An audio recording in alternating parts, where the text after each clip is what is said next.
이스라엘을 향하여서 아모스 선지자가 애가를 불러줍니다. 애가, 슬픈 노래죠. 왜 슬픈 노래를 부르는지 1절부터 같이 보겠습니다. 1절, 2절, 3절 시작. 이스라엘 족속아, 내가 너희에 대하여 애가로 지은 이 말을 들으라. 처녀 이스라엘이 엎드러졌으며 다시는 일어나지 못하리로다. 자기 땅에 던지우며 이를 길자가 없으리로다. 주 여호와께서 이와 같이 말씀하시되 이스라엘 중에서 1000명이 행군에 나가던 성읍에는 100명만 남고 100명이 행군에 나가던 성읍에는 10명만 남으리라 하셨느니라. 왜 슬픈 노래를 부르는가? 저들의 죄로 인하여서 심판을 받기 때문에 그렇죠. 그 심판의 결과가 어떻게 되는가? 3절에 보니까는 1000명이 행군하던 그 땅에 100명만 남고 100명이 행군에 나갔던 그 성읍에서 10명만 남을 것이다. 엎드러져서 조금은 남겠지만, 그러나 조금은 남겠지만 기둥을 잘라내듯 하나님께서 그 나라를 갖다가 완전히 심판하여 엎드려지게 할 것이기 때문이다 라는 거예요. 왜 저들이 이러한 심판을 받는가? 저들 안에 있는 죄 때문이죠. 어떠한 죄가 있었는지 10절에 보니까 무리가 성문에서 책망하는 자를 미워하며 정직히 말하는 자를 어떻게 하는도다? 싫어하는도다. 책망하며 정직히 말하는 자, 누구를 말할까요?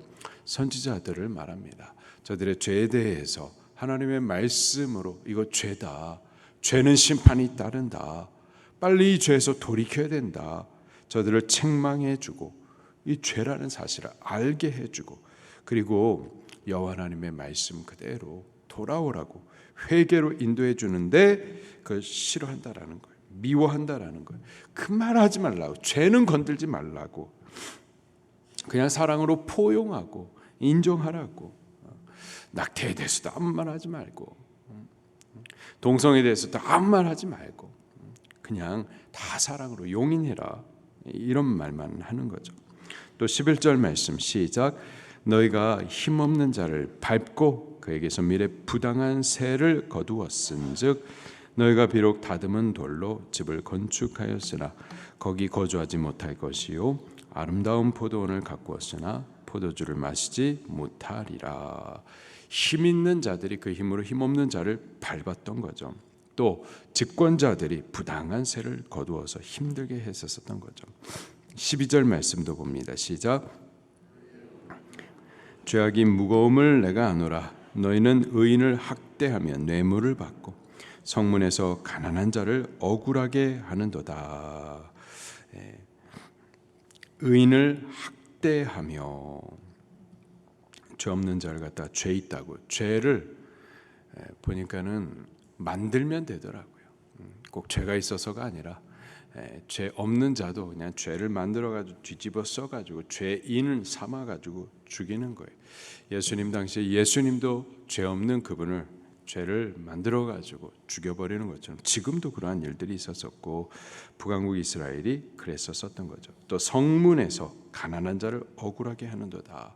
성문은 사람들은 모이는 곳이기도 하고 그래서 서로 물건을 팔고 하는 시장이 있기도 했었었고 또 그 장소는 재판이 이루어지는 장소예요.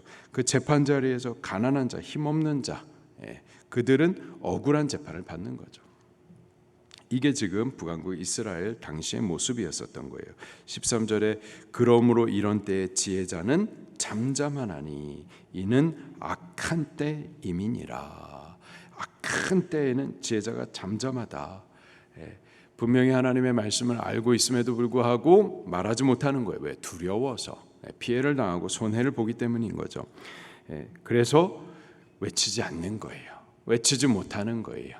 오늘날 우리 교회가 지혜자이고 지혜자로서 하나님의 말씀을 분명히 말씀해 줘야 되는데 말하면은 피해 당하는 거예요. 쫓겨나는 거예요. 파면 당하는 거죠. 목사의 자리에서도. 그러니까 말 못하는 거죠. 외치면은 미움을 당하니까, 곤란을 당하니까 다 잠잠한 겁니다.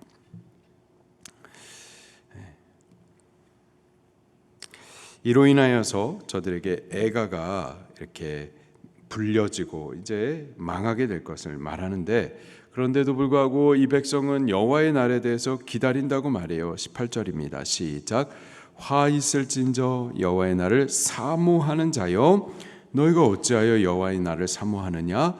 그 날은 어둠이요 빛이 아니라. 여호와의 날, 여호와의 날은 그 성격이 두 가지가 동시에 드러나는데, 곧 믿는 자들에게는 위로의 날입니다. 영광의 날인 거예요. 우리 믿음의 결국 영광을 보는 날, 구원을 이루어 주시되 완전한 구원을 이루어 주신, 우리가 사모하는 바 저 영원한 천국을 유업으로 얻게 되는 날, 모든 수고와 슬픔은 다 지나고 이제 하나님께서 위로해 주시고 멸류관 씌워 주시는 그 영광의 날, 그 날이 여호와의 날. 우리에게 있어서 여호와의 날은 이런 날이 꼭 되기를 예수님 이름으로 축원합니다. 근데요, 그 날이 또 동시에 믿지 않는 자들에 대해서는, 악인에 대해서는 크고 두려운 심판의 날이 되는 거예요. 예수님이 다시 오시는 날이 바로 여호와의 날이 될 겁니다. 예수님 다시 오시는 때, 그때는 믿는 자들에게는 완전한 구원을 이루어 주시는 날이지만, 또한 다시 오시는 예수님은 심판의 주로도 오시는 거예요. 여기 북왕국 이스라엘 백성들 여호와의 날을 사모한다 그래요. 근데 그들에게 있어서 그 날은 빛이 아니라 어둠이라는 거죠. 왜? 저들이 악을 행하였었기 때문인 거죠. 19절부터 20절도 계속 볼게요. 시작. 마치 사람이 사자를 피하다가 곰을 만나거나 혹은 집에 들어가서 손을 벽에 대었다가 뱀에게 물림 같도다. 여호와의 날은 빛없는 어둠이 아니며 빛남 없는 캄캄함이 아니냐. 그날에게 있어서 너희에게는 이 날은 심판의 날이다. 절대 빛이 아니다. 어둠이다. 크고 두려운 날이다. 이렇게 지금 선언을 해주고 있습니다. 그래서 선지자가 지금 애가를 불러서 이 말을 들으라, 정신 차려야 된다 라고 지금 말해주고 있는 거죠. 그래서 이러한 심판이 있을 것이다 말해주는데, 그러면 심판 받아야 되는 건가? 그게 아니죠. 지금 이러한 여호와의 날을 말하면서 선지자가 결국 외치는 것은 여호와 하나님을 찾아야 된다라는 거예요. 4절 말씀입니다. 시작. 여호와께서 이스라엘 족속에게 이와 같이 말씀하시기를 너희는 여호와를 찾으라 그리하면 살리라. 6절에도 너희는 여호와를 찾으라 그리하면 살리라. 8절 마지막에도 바닷물을 불러 지면에 쏟으시는 이를 찾으라 그 이름은 여호와시니라.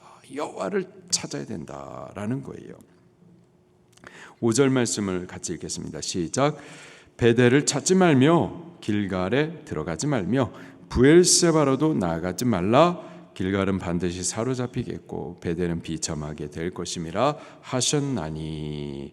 베델, 길갈, 브엘세바, 북왕국 이스라엘 당시에 이 지역들은 다 우상의 본거지들이었습니다. 하나님께서 가증히 여기시는 제단이 있었고 그러한 제사가 드려지는 곳이었어요. 그런데 여기 베델, 길갈, 브엘세바의 과거에 굉장히 참 중요한 곳들이었었죠. 베델이라고 하면은 야곱이 자기의 하나님으로 하나님께서 만나 주셨던 장소였었죠. 또 길갈은 이스라엘 백성들이 가나안 땅에 입성해가지고 처음 예배했었던 자리가 바로 길갈이었었어요. 솔로몬이 성전을 짓기 전까지만 하더라도 가장 크게 예배 드려졌었던 곳이 길갈이에요. 브엘세바, 아브라함이 하나님 앞에 제단을 쌓아서 예배했었던 곳이고, 또 이삭과 야곱을 하나님께서 그곳에서 만나 주셨던 자리였었습니다. 과거에는 분명히 아주 특별한 자리들이었었어요.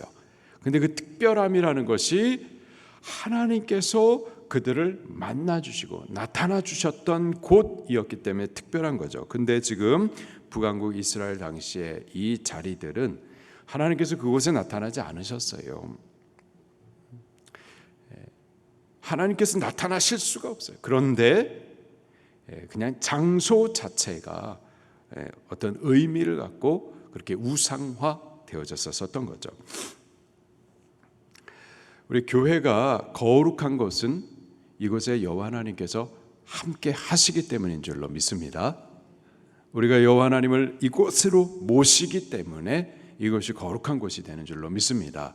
근데 아무리 교회라고 하더라도요, 동성애자 목사가 하나님 말씀 아닌 다른 것을 전하고 그러는 동안에는 아무리 교회라 하더라도 그것은 교회가 될 수가 없는 거예요. 거룩할 수가 없는 것입니다. 지금 이스라엘 나라가 있고 이스라엘 땅도 있어요. 그것도 마치 지금 성지라고 이름하여 가지고 우리가 많이 찾아가기도 하는데, 근데 역사적인 의미는 있죠. 우리가 성경을 공부하기 위해서 그곳에 어떤 지리적인 자료들을 우리가 찾기 위해 어떤 역사적인, 예수님도 그곳에서 복음을 활동하셨고 모든 성경의 역사가 그곳에 있어서기 때문에 역사적인 의미는 있지만 그것에 무슨 영적인 의미가 있느냐, 진짜 거룩한 땅이냐? 그렇지 않습니다. 그곳에 하나님 계십니까? 아니요. 그리스도 예수를 복음을 대적하는 곳이 바로 그 땅이죠.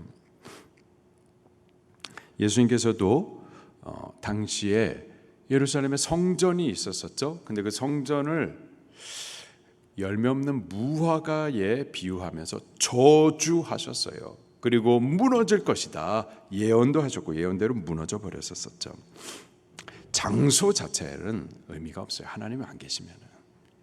지금 5절에 선지자가 하는 말이 베델을 찾지 말아라, 길갈로 들어가지 말아라, 브엘세바로도 나가지 말아라. 어떻게 해야 되느냐? 6절에 여호와를 찾아야 된다. 우리가 교회까지 오지만은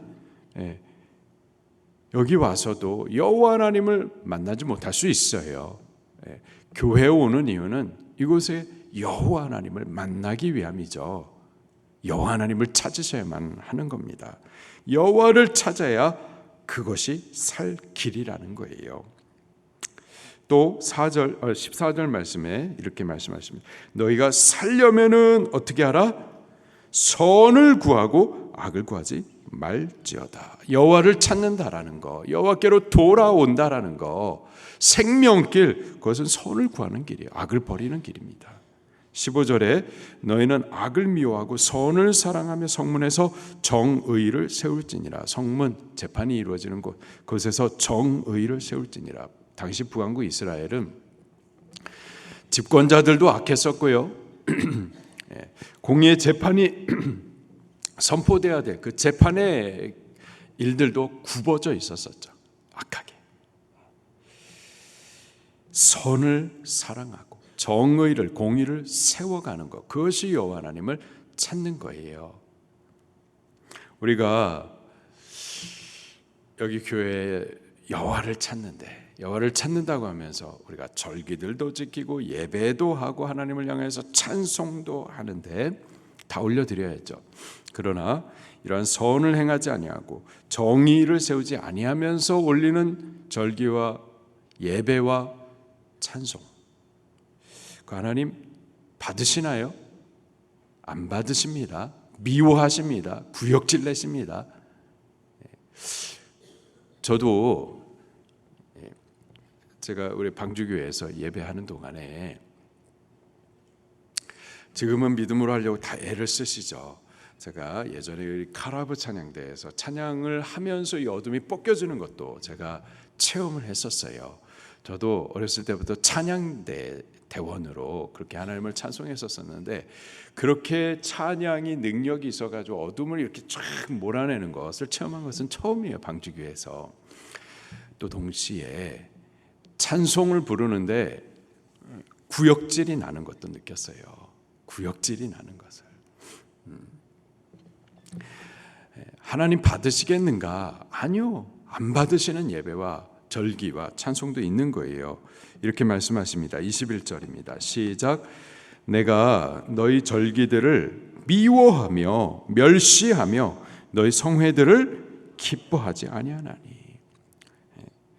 선을 사랑하지 아니하며 공의를 행하지 아니하며, 그런데 성도라고 하면서 절기를 지키는 거, 그 성회, 거룩한 모임, 예배 모임 절대 기뻐 안 하신다라는 거예요. 22절 시작.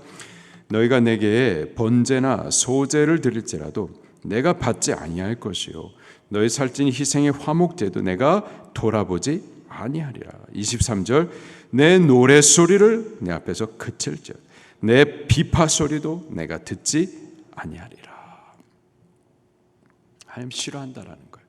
아주 가증히 여기신다. 구역질 내신다라는 거예요. 우리 예배 바르게 하십시다. 그리고 우리 절기들도 바르게 지키십시다. 그리고 하나님을 찬송함에 있어서 제발 두려워했으면 좋겠어요. 찬송해야죠. 찬송해야죠. 하나님은 우리에게 찬송을 받으시기를 요구하시는 분이에요. 근데 구역질 나는 찬송을 올려서는 안 돼요. 아무런 두려움도 없이 입술로는 하나님을 높이는데 어떻게 저렇게 찬송할 수 있나? 안 되죠. 하나님께서 듣지 않겠다. 제발 내 앞에서 그쳐라. 이게 지금 하나님의 말씀이에요. 하나님께서 요구하시는 게 무엇인가? 24절입니다. 시작.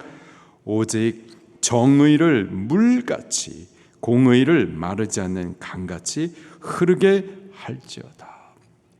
우리의 삶이 예배가 되어야 되는 거예요. 우리의 삶이 말씀을 쫓아 사는 삶이어야 되는 거예요. 그런 삶이 하나님 앞에 예배가 되어지고 하나님을 높여드리는 찬송이 되어지는 거죠. 그러한 삶과 함께 우리가 성회로 모이기도 하고 그러한 삶과 함께 우리가 하나님을 높여 찬송도 올려드려야만 하는 거죠.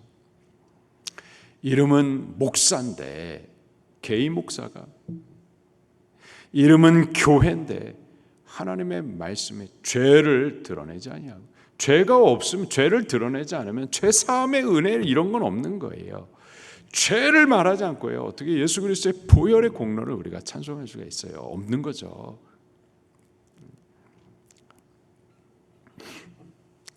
우리가 목사로서 또 성도로서 우리의 삶이 여호와 하나님을 드러내는 삶이어야만 하는 겁니다. 그거 없이 예배와 찬송, 그거 없는 성회와 절기, 하나님 가증히 여기시는 겁니다. 오늘 우리 하루를 사는 동안에도 여호와를 찾고 또 선을 찾아 삶으로 하나님을 예배하는 그런 하루를 살아가기를 힘써 보시기를 예수님 이름으로 축원합니다. 말씀 붙들고 통성으로 기도하시겠습니다.